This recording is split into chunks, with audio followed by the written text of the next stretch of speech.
ஆனந்த் ராஜை பொறுத்த வரைக்கும் Delhi based real estate company. இவங்க வந்து NCR, ஹரியானா, ராஜஸ்தான்ல ரொம்ப பாப்புலரா நிறைய பண்ணிட்டு இருக்காங்க ரியல் எஸ்டேட்ல. ஸோ இப்போதைக்கு பாத்தீங்கன்னா கிட்டத்தட்ட ஒரு கம்பெனி, பழமையான ஒரு ரியல் எஸ்டேட் கம்பெனி அப்படிங்கிறது உங்களுக்கு தெரியும். கிட்டத்தட்ட 125 வருட பாரம்பரியமிக்க ஒரு கம்பெனி. இந்தியாவில மொத்தம் 11 ஸ்டேட்ல இவங்களுடைய ரியல் எஸ்டேட் பிசினஸ் ஆப்ரேட் பண்ணிட்டு இருக்காங்க. நிறைய மால்ஸ் இவங்க ரன் பண்ணிட்டு இருக்காங்க. நிறைய கன்ஸ்ட்ரக்ஷன் ப்ராஜெக்ட் இவங்ககிட்ட போயிட்டு இருக்கு. ஸோ இந்த கம்பெனியுடைய top and bottom line growth பாத்தீங்கன்னா மல்டிபிள் பிசினஸ் இருக்கக்கூடிய ஸ்ரீராம் குரூப் இருக்கிற கம்பெனி. ஸோ இந்த கம்பெனி பாத்தீங்கன்னா பல வருடங்களா பாரம்பரியமா இருக்கக்கூடிய ஒரு கம்பெனி தான். பெங்களூர், சென்னை, கொல்கத்தா. கட்டுமானத்தின் வலிமை, கட்டிடங்களின் பாதுகாப்பு, ஸ்ரீ துர்கா TMT கம்பிகள். DVR garden signature living T Nagar இப்போ திருவள்ளூருக்கு வந்தாச்சு. Near DMart on new bypass road, Tiruvallur நகராட்சிக்குட்பட்டது. பிளாட் 20 லட்சம் முதல். கான்டாக்ட் 9955511814. மண்ணுல போட்ட காசும் பொண்ணுல போட்ட காசும் வீணாவே போகாது அப்படின்னு நம்ம தாத்தாவெல்லாம் சொல்லிட்டு இருப்பாங்க. அப்படி எதுக்கு சொல்லுவாங்க அப்படின்னு பாத்தீங்கன்னா, அந்த அளவுக்கு மண்ணுக்கு வேல்யூ இருக்குங்க அப்படிங்கறதான் அர்த்தம் அதுக்கு. அதனால மண்ணுக்கும் பொண்ணுக்கும் வேல்யூ இருக்கு அப்படிங்கும்போது அது சம்பந்தப்பட்ட ஸ்டாக்ஸ்ல இன்வெஸ்ட் பண்ணாலும் வேல்யூ இருக்குங்கிறத வந்து எடுத்துக்கலாம்னு நினைக்கிறேன். அந்த அடிப்படையில இன்னைக்கு நாம ரியல் எஸ்டேட் கம்பெனிஸ் பத்தி பார்க்க போறோம். இந்தியாவில் இருக்கிற முக்கியமான நல்லா வளர்ந்துகிட்டு இருக்கக்கூடிய ரியல் எஸ்டேட் ஸ்டாக்ஸ் பத்தி தான் இந்த வீடியோல பார்க்க போறோம். நியூஸ் கதை பார்த்துக்கிட்டு இருக்க வருங்கால கோடீஸ்வரர்கள் இவருக்கும் வணக்கம். இது முழுக்க எஜுகேஷனல் பர்பஸ்க்காகவும் இன்ஃபர்மேட்டிவ் பர்பஸ்க்காக மட்டும்தான். சஜஷனும் அட்வைஸும் கொடுக்கறதாக இல்லை. ஏன்னா நான் ஒரு செபி ரெஜிஸ்டர்ட் அட்வைசர் கிடையாது. அதனால இதுல மென்ஷன் பண்ண போற ஸ்டாக்கை நீங்க வாங்கணும்னு நினைச்சீங்கன்னா உங்களுக்கு நல்லா தெரிஞ்ச செபி ரெஜிஸ்டர்ட் அட்வைசரை கேட்டுக்கிட்டு நீங்களும் நல்லா ஓன் ரெஜிஸ்டர் பண்ணி அதுக்கப்புறமா வாங்க. இந்தியாவை பொறுத்த வரைக்கும் ஒரு டெவலப்பிங் நேஷன். நிறைய growth ப்ராஜெக்ட்ஸ் இருக்கு, நிறைய டெவலப்பிங் ப்ராஜெக்ட்ஸ் எல்லாம் இருக்கு. அப்படிங்கிறதுனால real estate sector, reality sector நல்லா தான் வளர போகுதுங்கிறதுல மாற்றுக்கிறதே இல்லை. அதே மாதிரி கடந்த ஒரு 10-15 வருடங்கள்ல பணத்தை வந்து 3x, 4x, 5x அப்படின்னு சொல்லிட்டு மல்டி பேக்கர் ரிட்டர்ன்லாம் எங்க பார்த்திருக்காங்கன்னா ரியல் எஸ்டேட்ல பார்த்திருக்காங்க, ரியல் எஸ்டேட் ஸ்டாக்லையும் பார்த்திருக்காங்க. அதையும் நம்ம பார்க்கிறோம். சோ அந்த அடிப்படையில தான் சில முக்கியமான ஸ்டாக் வந்து நம்ம பார்க்க போறோம். சோ ஃபர்ஸ்ட் நம்ம பார்க்கிறது ஆனந்த் ராஜ். இதை பத்தி ஏற்கனவே பேசியிருக்கோம், இருந்தாலும் இப்போ நம்ம பேசுவோம். சோ ஆனந்த் ராஜை பொறுத்த வரைக்கும் Delhi based real estate company. இவங்க வந்து NCR, ஹரியானா, ராஜஸ்தான்ல ரொம்ப பாப்புலரா நிறைய பண்ணிட்டு இருக்காங்க ரியல் எஸ்டேட்ல. சோ இப்போதைக்கு பாத்தீங்கன்னா கிட்டத்தட்ட ஒரு 330 ஏக்கர்ல புது ப்ராஜெக்ட்ஸ் நிறைய பண்ணிட்டு இருக்காங்களாம். அதே மாதிரி நிறைய டேட்டா சென்டர், கிளவுட் இன்ஃப்ராஸ்ட்ரக்சர் இங்க பில்ட் பண்ணிட்டு இருக்காங்க. மனேசர், அதுக்கப்புறம் வந்து ஹரியானா மாநிலத்தில் உள்ள பஞ்சுகுலா அந்த இடத்துல எல்லாம் பண்ணிட்டு இருக்காங்க.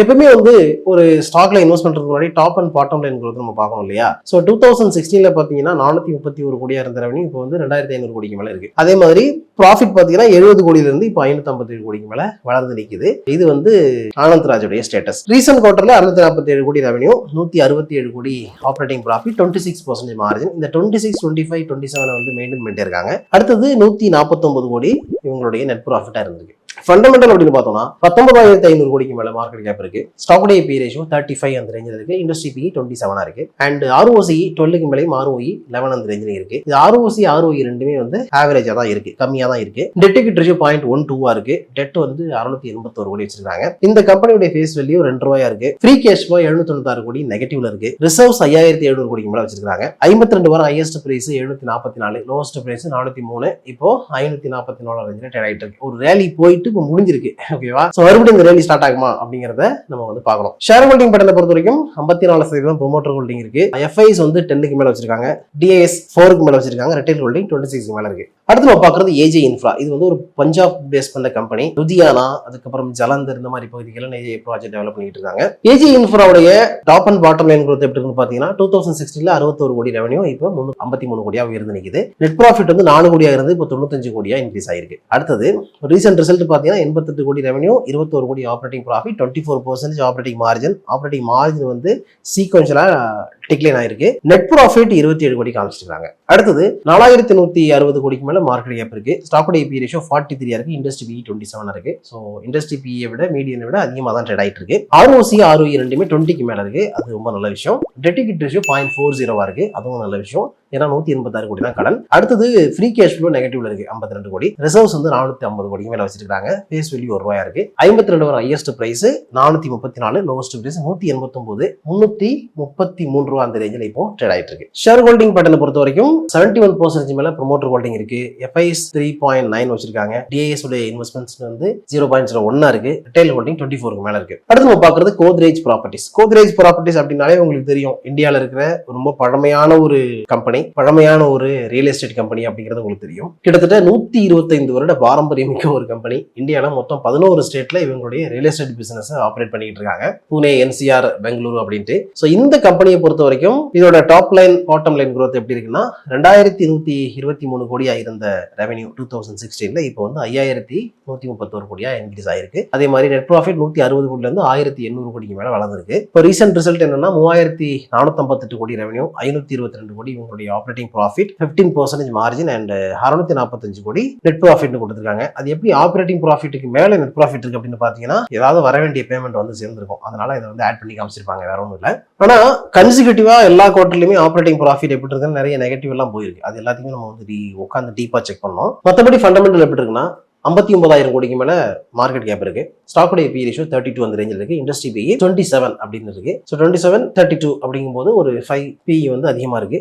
ROC, ROE ரெண்டுமே வந்து ஆவரேஜுக்கு கீழே தான் இருக்கு. ROCE 8 அப்படி இருக்கு, ROE வந்து 10க்கு மேல இருக்கு. எப்பயுமே 15க்கு மேல ROE, ROC இருக்கிறது வந்து ஒரு நல்ல ஃபண்டமெண்டல் இருக்கிற ஸ்டாக்குக்கான முக்கியமான ஒரு அடையாளமா நீங்க பார்க்கலாம். ஓகேவா, அதை மைண்ட் வச்சுங்க. அடுத்தது இந்த ஸ்டாக்குடைய ரிசர்வ்ஸ் வந்து 19,000 கோடிக்கு மேல இருக்கு. டெட் ஈக்விட்டி ரேஷியோ 0.83 இருக்கு. 15,000 கோடிக்கு மேல கடன் வச்சிருக்காங்க. அதெல்லாம் ப்ராப்ளம் இல்லை, ஏன்னா டெட் ஈக்விட்டி ரேஷியோ 0.83 தான். ஃப்ரீ கேஷ் ஃப்ளோ வந்து 2000 கோடிக்கு மேல நெகட்டிவ்ல இருக்கு. ஃபேஸ் வேல்யூ 5 ரூபாயா இருக்கு. 52 வாரங்கள்ல ஹையஸ்ட் பிரைஸ் 2411, லோவஸ்ட் பிரைஸ் 1434. இப்போ 1980 ரூபா ரேஞ்சில் ட்ரேட் ஆயிட்டு இருக்கு. ஷேர் ஹோல்டிங் பேட்டர்னை பொறுத்த வரைக்கும் 51% மேல ப்ரொமோட்டர் ஹோல்டிங் இருக்கு. 26% மேல FIS ஹோல்டிங் இருக்கு. DIS ஹோல்டிங் 8க்கு மேல இருக்கு. ரிட்டைல் ஹோல்டிங் 13க்கு மேல இருக்கு. அடுத்து நம்ம பார்க்க போறது ஃபீனிக்ஸ் மில்ஸ். வேளச்சேரி ஃபீனிக்ஸ் மாலுக்கு நீங்க போறீங்களா, போகும்போது இந்த ஸ்டாக்கை ஞாபகம் வச்சுங்க, அவங்க கம்பெனி தான் இது.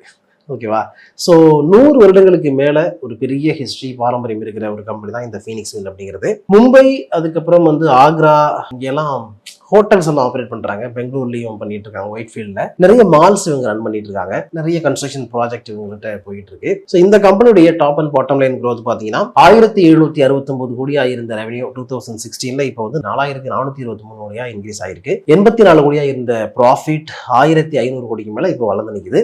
ரீசெண்ட் ரிசல்ட் பாத்தீங்கன்னாலும் 1233 கோடி ரெவென்யூ, 750 கோடி இவங்களுடைய ஆப்ரேட்டிங் ப்ராஃபிட் அண்ட் 61% மார்ஜின், எக்ஸலண்டான ஆப்ரேட்டிங் மார்ஜின் வச்சிருக்காங்க. அடுத்தது நெட் ப்ராஃபிட் வந்து 485 கோடியா இருக்கு. அதுவும் நல்லாவே இன்க்ரீஸ் ஆயிருக்கு. 72,000 கோடிக்கு மேல மார்க்கெட் கேப் இருக்கிற ஒரு ஸ்டாக்குடைய பி ரேஷியோ 58 இருக்கு. இண்டஸ்ட்ரி 27 தான், ஆல்மோஸ்ட் டபுளா இருக்கு. ROC 12க்கு மேலே, ROE 11க்கு மேலே தான் இருக்கு. அது வந்து 15க்கு கீழே இருக்கு. டெட் ஈக்விட்டி ரேஷியோ 0.48 இருக்கு. 10,000 கோடிக்கு மேல ரிசர்வ்ஸ் வச்சிருக்காங்க. டெட் வந்து 5323 கோடி இருக்கு.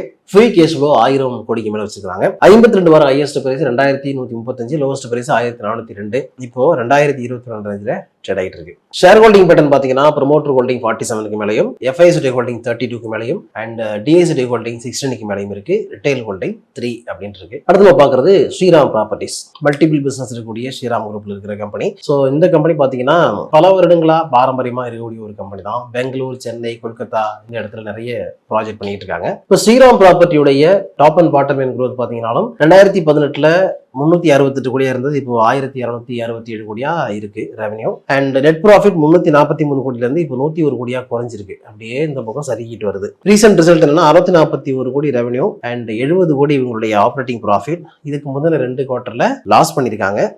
ஆப்ரேட்டிங் லாஸ் பண்ணிருக்காங்க. 11% இப்போ மார்ஜின் காமிச்சிருக்காங்க. 79 கோடி நெட் ப்ராஃபிட் காமிச்சிருக்காங்க. ஆனா போன குவார்டர்ல வந்து 7 crore லாஸ்ல தான் போயிருக்கு. ஸ்ரீராம் ப்ராப்பர்ட்டியுடைய மார்க்கெட் கேப் 1400 கோடிக்கு மேல இருக்கு. ஸ்டாக் பி ரேஷியோ 14க்கு மேல இருக்கு. இண்டஸ்ட்ரி 27 இருக்கு. ROC 8க்கு மேலே, ROE 7க்கு மேலே இருக்கு. இப்போ இந்த இடத்துல ஒரு விஷயம் நீங்க கவனிக்கணும். இதனுடைய பி ரேஷியோ 14 இருக்கு. வாரன் பஃபெட் சொல்ற மாதிரி 15 கீழே பி ரேஷியோ இருந்தா அந்த ஸ்டாக்கை வாங்கலாம் அப்படின்னு நம்ம நினைக்கலாம். ஆனா மத்த ஃபண்டமெண்டல் பாத்தீங்கன்னா, அதாவது லாஸ் பண்ணிருக்காங்க. ROC, ROE எல்லாம் வந்து ரொம்ப லோவா இருக்கு. அதனாலயும் அந்த கம்பெனி யாருமே கண்டுக்கல. இந்த ஸ்டாக்கை யாருமே கண்டுக்காம ஸ்டாக்குடைய பி ரேஷியோ வந்து இறங்கி போயிருக்கு. ஓகேவா, இது ஒரு நெகட்டிவ் இண்டிகேட்டர். அதையும் நீங்க வந்து மைண்ட் வச்சுக்கணும். ரிசர்வ்ஸ் 1200 கோடிக்கு மேல வச்சிருக்காங்க. டெட் வந்து 616 கோடி. ஃப்ரீ கேஷ் ஃப்ளோ 16 crore நெகட்டிவ்ல இருக்கு. ஃபேஸ் வேல்யூ 10 ரூபாயா இருக்கு. 52 ரூபாய் ஹையஸ்ட் பிரைஸ் 103 ரூபா, லோவஸ்ட் பிரைஸ் 60 ரூபா. இப்போ 86 ரூபா ரேஞ்சில் ட்ரேட் ஆயிட்டு இருக்கு. ஸோ பெனி ஸ்டாக்கா இருக்கு 86 ரூபா அப்படின்ட்டு போயிட்டு நம்ம வாங்கினாலும் இதுல பிரச்சனை வர்றதுக்கான வாய்ப்புகளும் உண்டு. ஏன்னா சில விஷயங்கள்ல வந்து நெகட்டிவானது தெரியுது, பயங்கர வாலட்டிலிட்டியாகவும் இருக்கு. ஷேர் ஹோல்டிங் பேட்டர்னை பொறுத்த வரைக்கும் promoter holding 27 and FIs holding 6, days holding 2% வச்சிருக்காங்க. ரிட்டைல் ஹோல்டிங் வந்து 63% இருக்காங்க. இதுவும் ஒரு நெகட்டிவ் ஃபேக்டர். எப்பவுமே வந்து ப்ரொமோட்டர் ஹோல்டிங் தான் அதிகமாக இருக்கணும். எஃப்ஐஸ், டிஎஸ் அதை தாண்டி ரிட்டைல் ஹோல்டிங் இருக்கணும். ஸோ ரிட்டைல் ஹோல்டிங் அதிகமாக இருக்கிறது கூட ஒரு வகையில் வந்து பிரச்சனை தான். ஏன்னா ப்ரொமோட்டர் வந்து இந்த கம்பெனி மேலே அதிக கவனம் செலுத்தின அப்படின்னு கூட எடுத்துக்கலாம். அவங்க வித்துட்டு வெளில போயிட்டு இருக்காங்க. ஓகேவா, அவ்வளோதான். இதோட இந்த வீடியோ வைண்ட் பண்ணிப்போம். இதில் இவ்வளோ நேரம் நான் சொன்னது எல்லாமே உங்களுக்கு எஜுகேஷனல் பர்பஸ்க்காகவும் இன்ஃபர்மேட்டிவ் பர்பஸ்க்காக மட்டும்தான். சஜஷனோ அட்வைஸோ கொடுக்கறதாக இல்லை. அதனால மென்ஷன் பண்ணியிருக்க ஸ்டாக்ஸில் நீங்கள் இன்வெஸ்ட் பண்ண நினைச்சீங்கன்னா உங்களுக்கு நல்லா தெரிஞ்ச ஒரு செபி ரெஜிஸ்டர்ட் அட்வைஸரை கேட்டுக்கிட்டு நீங்களும் நல்லா ஓன் ரிசர்ச் பண்ணி அதுக்கு அப்புறம் வாங்க. இதே மாதிரி அடுத்த ஒரு நல்ல வீடியோவில் மீட் பண்ணுவோம். அது வரைக்கும் உங்களை நீங்கள் பத்திரம் பார்த்துங்க. Thanks much. இந்த வீடியோ உங்களுக்கு பிடிச்சிருந்தா லைக் பண்ணுங்க, ஷேர் பண்ணுங்க, கமெண்ட் பண்ணுங்க. மறக்காம பெல் பட்டனை கிளிக் பண்ணிட்டு சப்ஸ்கிரைப் பண்ணிடுங்க.